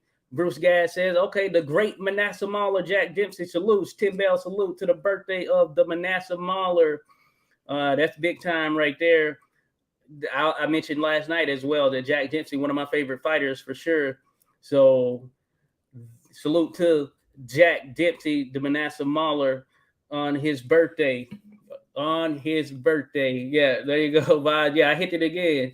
Hey, I do that every freaking time. It's crazy. StreamYard, fix that. Stop making it so easy to knock yourself out the stream. I understand having it making things easy and all, but right, come on now. It's come on. The boss says, yeah, I said it last night. I want to get that picture of Tunney, Dempsey, Lewis, and Braddock. What's up? That's what's up. Great fighters right there. Gene Tunney, former world light heavyweight champion. Jack Dempsey, former world heavyweight champion. Joe Lewis, of course, former world heavyweight champion, along with James J. Braddock. I want to do a video of James J. Braddock because I think Braddock, man, one of the all-time just true fighters, a guy who would just fight. And reading Cinderella Man and having some familiarity with his career. As a matter of fact, I got a James Braddock book over here I need to read. I haven't even read it yet. I got it just with the pretense that I was going to read it at some point. But James J. Braddock, that's a fighter. When we mentioned Cinderella Man, he gets brought up, but that's another example. All wins and losses aren't created equal. You think about James J., he was fighting injured often, and it was just because he was in a desperate mode to just feed his family. So he would take fights he took a number of fights while his hand was broken, and he just continued forward. And he couldn't afford, because of the depression, the downturn, to get it fixed at that particular time. So he racked up a number of losses, but he was really in there with a broken hand, unable to really use it and leverage it. So James J. Braddock, a true fighter, got a lot of great wins. Of course, we know Max Baer to win the world heavyweight title, got a win over John Henry Lewis, one of the great light heavyweights in history. But James J. Braddock, we need some more love for James J. I'd want to do it without a doubt. I'm with you there, Flack. That's legendary right there. Melissa Ty says, surround yourself with the right people. Great interview. Melissa Ty, appreciate you. Appreciate you there, Melissa Ty. Man, I'm going to need to connect with you at some point. Hey, shoot me a message, Melissa Ty. I want to connect with you on some level at least. Come on, shoot me a message. Melissa Ty, Dan, yes, Demond is a great guy. Overcome setbacks, thank God. Yes, sir, Dan. Appreciate you, Dan. And, of course, you shared the names of all these great fighters. They're great fighters in history. They've had some setbacks, and all that stuff is how you bounce back. Demond is one of those guys who will bounce back from his situation, and he's continued to show such. So he's going to be fighting Christian Mbili coming up. And we know Christian Mbili just came off of a great fight with Carlos Gongora in Fight of the Year candidate that took place, I believe it was earlier this year. So it was earlier this year. He's here in 2023. So hey, he's on. He has some momentum. Demond, hey, he's willing to fight anyone, so he'll go in there and jump in the mix. So that's what I appreciate about him. And he's that same guy when you see him out here at events or whatever. He's the same dude, without a doubt. I'm gonna have to get some more of the guys from the area. I was gonna drop the poll. I'm still gonna drop the poll on whether individuals want to see more interviews. I haven't done them as much. But that being said, I hadn't really reached out to anyone to do any. I was just, kind of focused on the history aspect. But if people are down for it, I'll bring more on to have these live interviews, because it is a pretty good discussion, conversation, getting some insight from the fighters themselves. So I'm going to drop that poll without a doubt. He really is. Boz, Melissa Ty says, yeah, we got to connect. Melissa Ty, Boz, he's got a tremendous character strength. Yes, sir. We like that. Yeah, that's what I was saying. There's some of these fighters, hey, some can be big-headed, but he's not that type of guy. He's always been humble, the same type of individual every time I've seen him and interacted with him. And whenever I go to an amateur event, or I would say more so seven times out of 10, he's there, because they have fighters in their camp that he's in there working with, training along with his dad and others from his team as well. So same guy, he understands it. Black boxing, Braddock showed great skill in his Lewis fight. He beat sitting heavyweight at Live at that point, besides Lewis. Yeah, you're right. That was a tough fight for Braddock right there. And that was a peaking Lewis right there. He was in his prime sharp, and he was going to win that fight. Lewis was going to win that fight regardless, because he was just in that zone. But Braddock had a good showing, overcame some adversity, got knocked down, got hurt several times, but he didn't just wilt under the pressure. It's just that, like, he was overwhelmed in there at that particular point. Still one of the great fighters in history, put in a lot of work. Look at Braddock's resume. You can look at the record and think one thing, but at the end of the day, look at the resume. Look who he was in there with, and it'll sing a different tune for you without a doubt. Blake Gallimore, I watched. He was in there with Tommy Loughran as well. He lost to, but Blake Gallimore, I watched the Cinderella Man movie this morning. Great movie. Salute to you, Blake. Hey, 10 bell salute for my man Blake, who was helped set up that the great granddaughter of Harry Greb jumping into the mix yesterday. That was an honor. That was a pleasure. Appreciate you, Blake. But yeah, Cinderella Man. Yeah, great movie. Great movie right there. And we all know there's a little controversy surrounding the portrayal of Max Baer, who was one of my favorite heavyweights. Need I show it again? One of my favorite heavyweights right here, the magnificent Max Baer.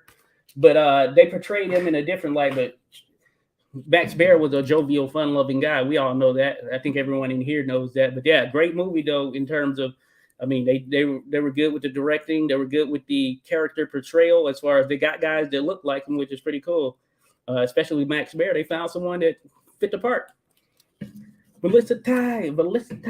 Dan, he knocked down Lewis Braddock. Yeah. Okay, that was the case. Yeah, I can remember, but he knocked down Lewis. Okay, that tell you. But Braddock was tough, man. Melissa Ty, he's so kind. Yeah, Demond, kind individual. Melissa, I know you've ran into him a time or two yourself. Kind individual, without a doubt. Flat boxing, definitely one of Jimmy's best performances. Excuse me, indeed. Especially thinking about back against the wall against John Henry Lewis. This was like potentially his last opportunity. Period. Braddock stepped up. He had got his hand fixed to a certain degree. He ended up, I think, getting surgery. I don't know if it was surgery, it may have been surgery or whatever, but it healed up to the point where he could be back to being a two-fisted fighter in some sense. So great. The Bob Mbili is from Italy, right? But his name might make you believe he's from South Africa or something. That I think it is. I was thinking French for some reason, but I think you're right there. Also, he's from Cameroon, or at least that's where he was born. But he lives in France. So Boz, yeah, he was born in Cameroon, but lives in France. 24-0. So back on the 23rd of March, he fought Carlos Gongora. That's one of those. It was a fight of the year type. I think it has been surpassed, of course, by Jaime Munguia versus Sergey Derevianchenko, which I saw last week. As a matter of fact, I didn't talk about it on Boxing Chit, but I hadn't seen it up until that point last week. And man, it was better than advertised. People were saying fight of the year and all of that stuff, and I was like, okay. But actually watching it, it was legit, better than advertised. So Mbili, he's one of these fighters. He's definitely in his zone right now. He's 24-0, 20 KOs. Prior to that, he beat Von Alexander, brother of Devin Alexander. This was in France. DeAndre Ware, he's a guy who used to play football, and he's solid. He's a decent fighter. One of those fighters you can take on to kind of step up a level and all that stuff. He has a win over Ronald Ellis, who we were talking about. I want to see Demond versus Ronald Ellis. So, and Billy, he's been in there with some folks for sure. So this is Keandre Leatherwood. I don't know if you all, I'm sure some of you might have seen him, but Keandre Leatherwood, decent fighter. So in Billy, yeah, he's been in there with some folks without a doubt. So he's someone you want to check out. Real talk. So this should be a good one. Demond versus Mbili. Demond, he knows the stakes, so it's going to be a good one. Braddock was the last Irish-American heavyweight champion. Okay, good to go, Boz. Didn't know that. The last. Wow. That was 1930s. So that's been a minute. If you count Tommy Morrison as such. Oh, yeah, I don't count Tommy Morrison of Irish descent, or at least had an Irish or family back in the day who were Irish, unless you count Tommy Morrison. Yeah, I didn't know that about Tommy. Another good fighter, big left hook. I think it was a left hook. But yeah, or just hooks in general. Tommy Morrison. Sad story, too. Sad story there, Tommy Morrison. Then another good brother, Team Max Bear and Buddy Bear. He knocked down Lewis. Buddy, yeah, that's right. So Lewis took out the two brothers. Oh, yeah, we were talking something about fighting brothers duos. I think Flat Boxing may have mentioned it, where he said the greatest duo, or somebody said the greatest duo they felt was the Gibbons brothers. So, yeah, they're top notch. But, yeah, I forgot about the fact that, Max and Buddy Bear, two fighting brothers. Buddy Bear, he was pretty solid. Big guy, solid for the time. So he was no slouch to be in there with himself. The Boz, all right. I must have mixed it up with someone. Yeah, good to go. Jerry Corey, Boz. So Jerry Corey was the virus. Oh, he was never champion. He knocked out Prime Shavers and undefeated Ron Lyle. Yep, Ron Lyle. Ernie Shavers, R.I.P. Ernie Shavers, passed away last year. Widely regarded as the biggest puncher in boxing history by his peers, at least. So interesting. He decision Lyle, but gave him a beating. Ron Lyle, that was a tough joker right there. Ron Lyle was a tough individual, and he was strong. Yeah, 70s were so great for heavyweight, without a doubt. That is a golden era time frame.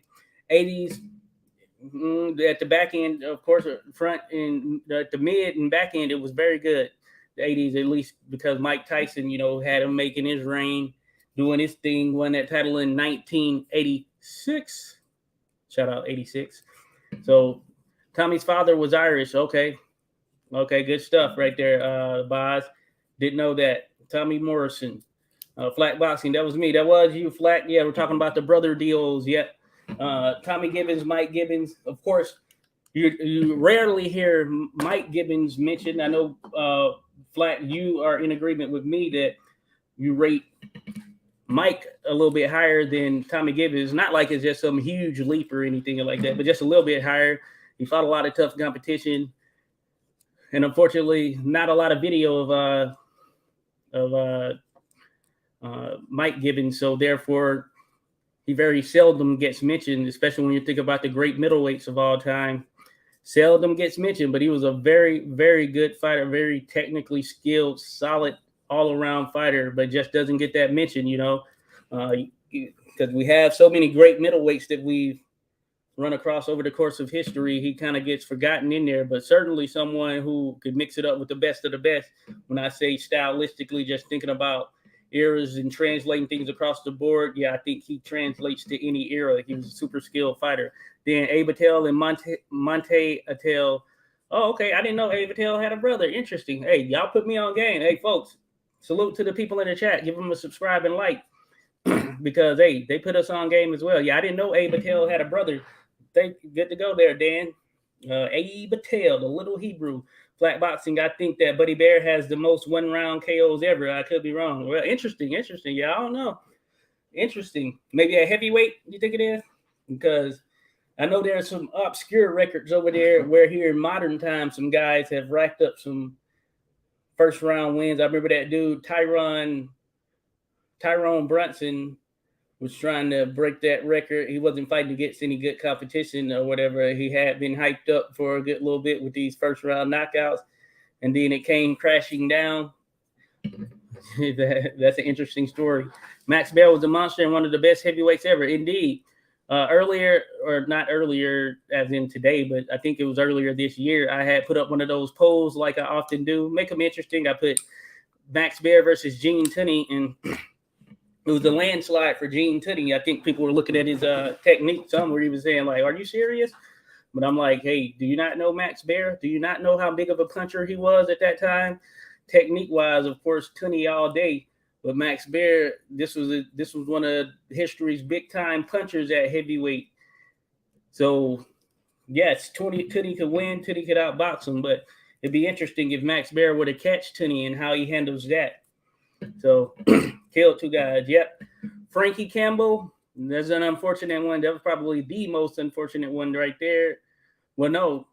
Well, yeah, that one. And then, yeah, that was the – both of them are unfortunate. There's not one as unfortunate as others. Pardon me in terms of that.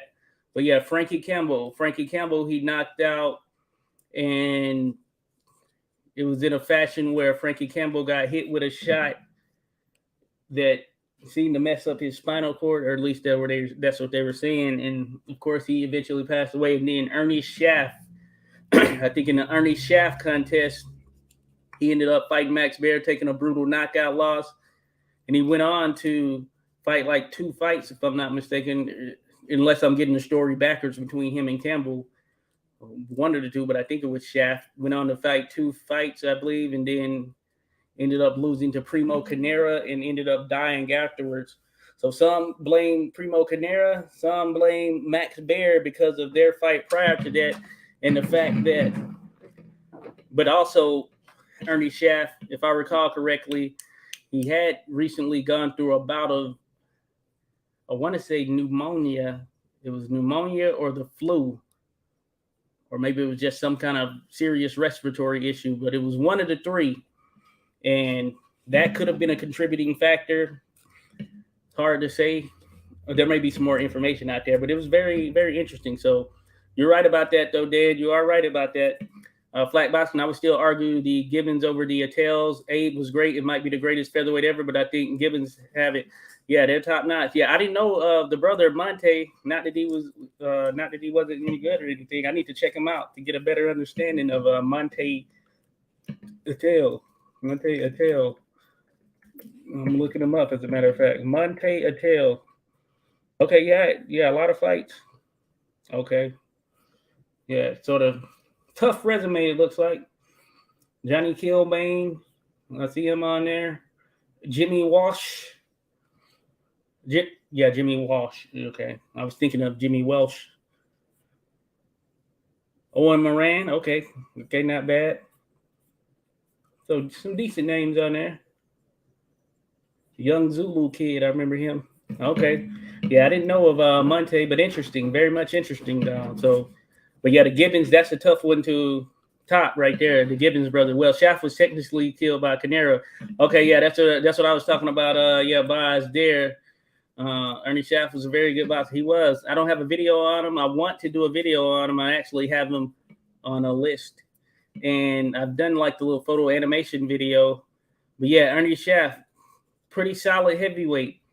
That era had some very solid heavyweights. All of them were fighting each other to try and get to that title shot at the same time. So you had a lot of good guys in history that were fighting each other around that time in the late 1920s, early and mid 1930s. And so, but yeah, definitely in that through the first part of the 1930s, guys like Shaft, etc., that were in the mix there. I believe it was the 1930s. Could have been 40s too. Abe Attell, of course, top 10, but Monte was great bantamweight champion. Okay, good to go there, Dan. Frankie Campbell too. Yeah, Frankie Campbell. Yeah, he was the one who, it was basically a brutal knockout at the hands of Max Baer. And I think he was I think he was unconscious, and they were never able to revive him, as a matter of fact. Something to that tune. But Max Baer, he felt super bad about it. He actually had a fight exhibition or whatever and donated the proceeds to the family. He felt bad about it. Max Baer, that's why I say it's like a misconception on him in terms of that Cinderella movie. But he was someone who did not like hurting people from that perspective. He fought for the money. Really, he just fought for the money. And he was able to do some great things, but it was for the money without a doubt. He wasn't some staunch or huge boxing fan or anything of that nature. It was a money thing for him. So he felt bad about that Frankie Campbell situation. It's definitely unfortunate, certainly unfortunate. Snapped the brainstem off with vicious punch. Yeah, Dan, yeah, unfortunate situation without a doubt. Meningitis. Poor Ernie. I read he was going to be a priest, a nice guy. Yeah, he seemed to be a pretty nice guy. Seemed to be a pretty nice dude, solid heavyweight contender at that time for sure. That was a good little era of heavyweight contenders. Not a lot of them had, or I guess like any era, some with bigger household names. But that being said, Ernie Shaft, pretty solid heavyweight. You had a lot of them mixing it up during that particular period. Flat Boxing says, I know Buddy holds a KO record, but I don't remember what it is. I just recently watched him send Joe Louis through the ropes like last week. Good stuff. Yeah, I have seen it. I need to watch it again, Joe Louis and Buddy Bear. I have seen that fight, though, or at least the content that is out there available on it. It's pretty cool. But really, Max did him in. They never should have allowed him to fight. Yeah, that's what I've heard as well. They should have he shouldn't have been in there. And I think it's a combination of all that has been mentioned by you all, and then that, I guess, meningitis or whatever it was that he was dealing with from a sickness perspective, that didn't help things. And, those guys, they weren't having huge breaks in between fights like now, where you can have a fighter not fight for like 8-9 months, and maybe have 2 fights in a year. So that factored in as well. Ernie. The Boz, I believe Ernie's first beat Max on points, and in the rematch knocks him down, and at the end of the bell saved him, if I remember correctly. That's probably the case right there, because I know Max mixed it up with a couple of the same guys as he worked his way across the board there to get to that heavyweight title status. Yeah, Boz, he was a great guy. Flat Boxing, you have Attell ranked top 10 all time, Dan. I guess you can make an argument for sure. Then he held the featherweight title for like 10 years or something like that. The Abe Attell. I don't know for sure as far as where I would rank him, though. I don't know enough about him. In my current understanding of his career, I don't know enough about him to give a legitimate ranking myself, but I know he was a great boxer for sure. Tragic story. Certainly the Boz. Dan says, put Frankie Campbell's. Okay, yeah, his kids through college. Yeah, you're right. That's good stuff right there, Dan. Say that's all you can ask for right there. Flack says Dan knows just about every obscure unknown gym in boxing. Yeah, yes, he does. Definitely gonna need a list of unknown must-see fights from Dan. Yeah, Dan, we're gonna have to have you provide that, Dan. We need that right there. Sharing some good gems, without a doubt, Dan. So salute to you, Dan the man, folks. Give him a like and subscribe. Everyone on here, as a matter of fact. Give everyone on here a like and subscribe. We need to swap our list. I don't have a list, a running list. I need to put one together, especially just thinking about the weight classes overall. I have some of my favorites. Me personally, as far as some favorites in certain weight classes, like I know for sure, lightweight, I have Gans number one. I know for sure heavyweight, I have Muhammad Ali numero uno. Where else? Featherweight, I don't know. Don't know who I have featherweight. Welterweight, I have Henry Armstrong numero uno. So I think that's a definitive one. Middleweight, tough, very tough. Very, very tough. I know a lot of people have Sugar Ray Robinson as the greatest middleweight, but it's very tough call right there. Very tough call. So many great middleweights.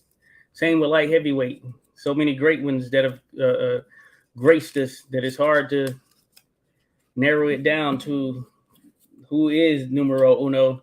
So very interesting. The vibes. All I read was that Shaft complained of headaches after Bear beating him. Yeah. You got to take that stuff serious. Top 10s or unknowns. That's what he's there. That Flack's asking. Top 10 and unknown. 23 title defenses is insane, especially at lower weight classes. Yeah, that is 23. Joe Lewis has 25 at heavyweight, which is big time, a hard one to be broken right there, especially at the rate of individuals how they fight today. I don't think it's going to be broken anytime soon, if ever. 25 title defenses. Vladimir Klitschko came the closest. I don't think that one's going to be broken anytime soon either. The Boz, it was then they introduced the Dreadnought division for the sake of Canera and guys of his size, but it didn't last. Yeah, I didn't even remember that division right there, Boz. Interesting name right there. Sort of like Bridgerweight. Dreadnought division. Yeah, I don't even recall that. Thanks for sharing that nugget there, Boz. See, we get history lessons on this channel in the midst of the lives as well, so that's cool. Black Boxing says, still collecting stats, but there are many I can come up with that you wouldn't be an expert in. Oh, cool. That unknowns or the unknown fighters there you talk about, Flat Boxing? Dan, Attell and Johnny Dundee at featherweight. Oh, Pep 2. Oh, yeah, that is right. Yeah, all three of them. Yeah, you can make an argument for any one of. Yeah, you can make an argument for either one of those guys being the top dudes, without a doubt. Yeah, it's hard to narrow that down. Literally, with all of these divisions, it's hard to narrow it down. Even heavyweight with Ali and Lewis. I know I have Ali and Lewis. I have Ali 1, Lewis 2, but you can make a strong case of Lewis 1. He's very much make a strong case of him being 1, or potentially some others as well, or at least right up there, number 2, 3 range. But definitely when it comes to Ali Lewis, strong case could be made either way. Yeah, it comes down to preferences in some sense, because every list is an individual's list, it's not necessarily the gospel or whatever. So you have to factor that piece of it in. The Boz, some guys in the establishment wanted to ban Canera because he was so big and strong. Yeah, I was talking about him last night and seeing his fist casting in the Hall of Fame. Yeah, it was a big fist. You got to have a hard head to take punches from that cat. But hey, he could be beat. But he was a big guy, on par with Anthony Joshua and all those guys today who are 6'6", 240, 250, 260 and all that. It's insane. But Primo was a big dude. Abe Simon, Boz, was the monster then. Oh, Abe Simon. I know of Abe Simon. Don't know his career to that degree. I need to study up on him. Abe Simon. Black Boxing, Langford's 41 colored title defenses. That's insane. Willis, 25 colored title defenses. Lewis, 25 title defenses. Attell, 23. All very impressive. Yeah, that is pretty impressive. But that 41, insane right there. Black Boxing, freaking sane. Abe Simon sounds familiar. According to the Boz, I'm with you there. Black Boxing, anyone with 20 plus title defenses is insanely impressive, excluding Manuel Ortiz. Cool. I don't know a lot about Manuel Ortiz. I know Boxing Librarian has mentioned him a number of times and some of the feats that he had. I need to look more into him. I know of him, of course, but I need to look more into his career because right now I certainly don't know a ton. Well, I don't really know much at all about his career other than him being a champion. And I guess that's something that is on the list right there. So I'll continue to look into some of these great fighters without a doubt. So that is a good thing. So, folks, I know we've been going almost 2 hours here, 144. Unless there are any questions, I'm going to wrap this thing up. Appreciate Demond coming on. It was great getting that interview. I'm going to try and do more. I'll put a poll up. If the people want it, we'll go with it. Look at the dogs checked in. Looks like she wants to go out. But that being said, certainly I'll be around, be on tomorrow for another edition of Boxing Chit. In addition to being on the Fight Night Scores channel, we're going to score. I'll send something out, but we're going to score Winky Wright versus Jermaine Taylor. Taylor was a champ. I believe Taylor might have been the champion at the time at 160. It ended up being a controversial draw. But that being said, or not a controversial draw, or maybe it was a controversial draw. I'm not driving it right now, but I'm going to find out. But on the Fight Night Scores channel, you'll see something posted. Of course, check out fight-score.com if you want to actually score some fights. We'll make it happen. Rodolfo says, peace, everyone. Peace to you, Rodolfo. Demond, the man from the boss. Indeedo. Of course, Flat Boxing 86, Dan Boss sending a salute. Salute to you, Flat. Salute to you, Dan, of course. And the infamous High Guard, certainly. Lewis always wanted rematches big. Yes, he did. We saw what he did with Billy Khan in that second fight when he got that second opportunity. Was a far cry from Billy Khan's first opportunity. So that's why you got to take advantage when the opportunity comes, you know. That first one you could capitalize. He was close, but yeah, we saw what happened in that second when Lewis wasn't messing around, without a doubt. Take care, everyone. You are appreciated. Hey, we'll be back in the mix. Check us out tomorrow, Boxing Chit. And thank you to everyone who came in and showed some love.